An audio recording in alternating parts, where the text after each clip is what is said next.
সবাই কেমন আছো? দেখো এটা রিসোর্টের ভিউ ছিল, এটা ঝালংয়ের। ঠিক আছে, একটা দোলনাও ছিল, বাচ্চারা তো খুব মজা করেছে দোলনায় বসে। আর এটা ছিল ওদের কিচেন হল। জায়গাটা কিন্তু খুব সুন্দর, কিন্তু এটা মাঝখান দিয়ে রাস্তা, দুই পাশেই থাকার জায়গা আছে। এই জায়গাটাও খুব সুন্দর, এই পাশেও নতুন এগুলো হয়েছে এই রিসোর্টগুলো। আর ওপরটা হলো বেলকনির মতো, হল ঘর টাইপের, পুরোটাই খোলা ছিল।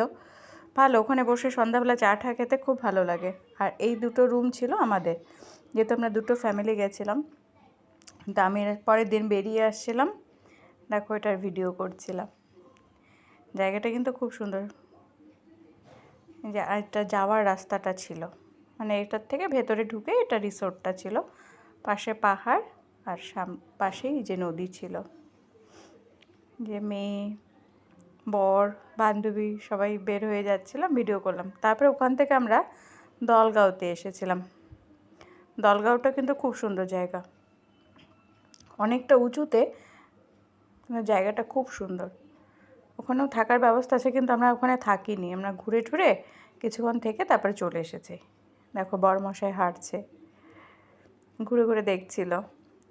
ফুলগুলোও ছিল খুব সুন্দর, পাহাড়ি ফুলগুলো খুব সুন্দর হয়। সাথে ছিল এই যে দেখো পাহাড়ের নিচটা, ওপর থেকে না নিচটা খুব সুন্দর লাগছিল, নদীটাও দেখা যাচ্ছিল। আর মেঘ নেমেছিল তো, এর জন্য আরও সুন্দর লাগছিল। নিচে নদীটাও ছিল খুব সুন্দর। আর আমাদের হলো স্ন্যাক্সে ছিল চা আর পকোড়া।